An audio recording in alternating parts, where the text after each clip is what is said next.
kihisia ambayo mtu anaweza akafanya, aidha kwa kutia huruma, aidha kwa kulalamika, aidha kwa kulialia, au kuhadithia watu kwamba nimefanya kitu fulani, mimi nimekosea sana. Hiyo mbele za Mungu sio nini? Sio toba. Tutasoma kitabu cha Mathayo ile sura ya 27 mstari wa 3 hadi wa 5. Utaelewa kwa nini nasema hiyo sio toba. Mathayo 27 mstari wa 3 hadi wa 5. Neno la Mungu linasema hivi: kisha Yuda yule mwenye kumsaliti alipoona ya kuwa amekwisha kuhukumiwa, Biblia inasema alijuta, akawarudishia wakuu wa makuhani na wazee vile vipande 30 vya fedha, akasema, nalikosa nilipoisaliti damu isiyo na hatia. Wakasema, basi haya inatupasa nini? Yaangalie haya wewe mwenyewe. Mstari wa 5 pia anasema, akavitupa vile vipande vya fedha katika hekalu, akaondoka, akaenda akajinyonga. Bwana Yesu asifiwe. The Bible says kwamba Yuda alipogundua kwamba nimekosea kwa kumuuza Yesu, alifanya nini? Alijuta. Lakini hiyo tutasema ni toba. Alilia. Lakini hakuishia tu pale. Biblia inasema akavichukua vile vipande 30 vya fedha, akawarudishia. Alivyowarudishia, akaonyesha kuungama, kukiri kwamba mimi nimemuuza mtu asiyekuwa na hatia. Kwa sababu nimefanya hivi, basi ninavirudisha hivi vipande 30 vya nini? Vya fedha. Lakini hata katika hilo hapo hatuoni kama amefanya nini? Toba. Ndio maana nikasema toba sio matendo ya kihisia. Sio pale ambapo basi ulishanunuliwaga hiyo simu na mume wa mtu ukasema ninarudisha. Bwana Yesu asifiwe. Ninarudisha ile nyumba. Nilipokeaga rushwa, ngoja nirudishe nini? Hii rushwa. Sio matendo ya nini? Ya kihisia. Ingawa basi yanaweza yakawa sehemu wakati unaelekea katika kutubu. Yaani mtu anapogundua kwamba nimepotea njia, akahubiriwa kwa habari ya kugeuka, kwa habari ya toba, anaweza akasema kwa hiki nilichokifanya, moyo ukauma, akaanza kulia, nimemkosea Mungu, ngoja nirudishe hichi kitu. Kama ni rushwa, nirudishe hii hela ambayo nilikuwa nifanya nini? Nimeichukua. Lakini kama utaishia hapo, hiyo sio nini? Toba. Bwana Yesu asifiwe. Ila kama itakuwa njia ya kukufikisha pale mwisho, ndio tutaiona kwamba hiyo ni nini? Ni toba. Bwana Yesu asifiwe. Kwa nini hiyo sio toba? Hata pamoja na kwamba tunaona kwamba alifikia katika wakati wa kurudisha kila kitu, ni kwa sababu moja. Toba haina kawaida ya kumpeleka mtu mautini.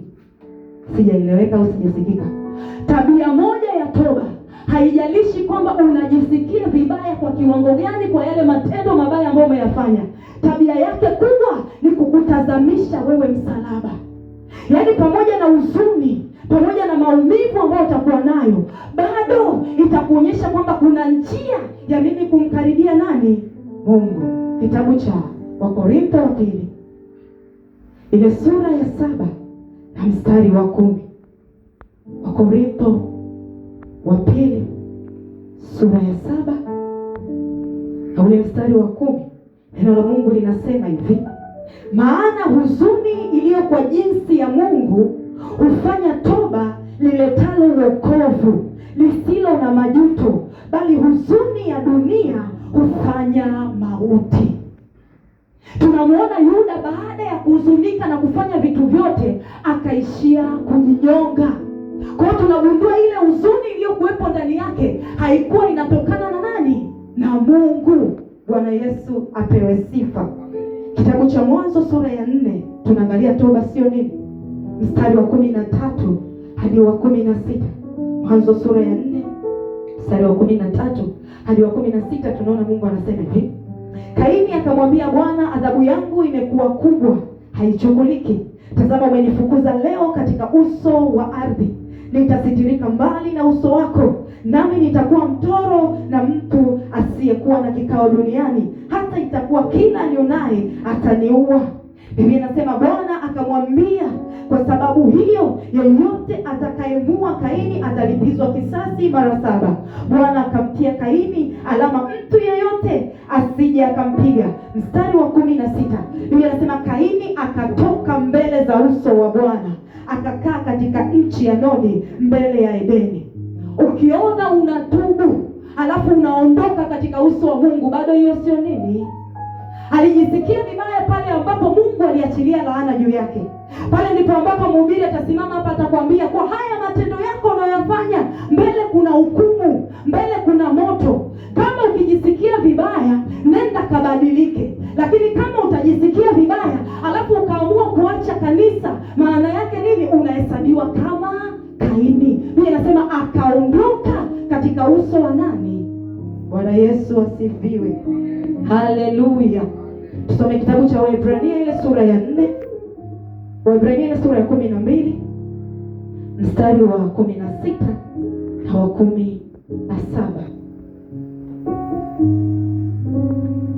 Waebrania sura ya 12 mstari wa 16 na wa 17. Neno la Mungu linasema hivi: asiwepo mwasherati wala asiyemcha Mungu kama Esau, aliyeuza urithi wake wa uzaliwa wa kwanza kwa ajili ya chakula kimoja.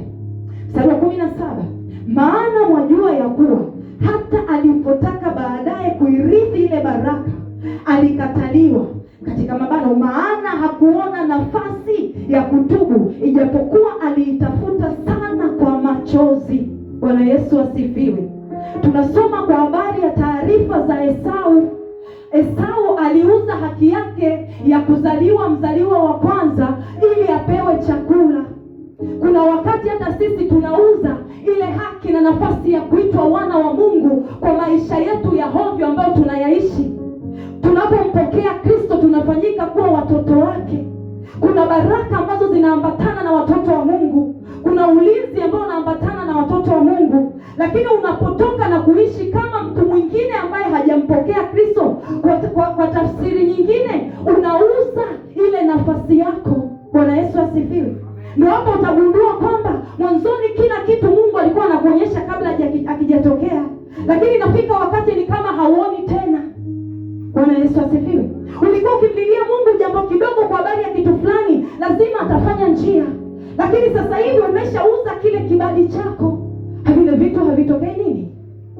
So kumbe nafasi ya toba unapoipata ni nafasi ya kuitumia. Kwa nini?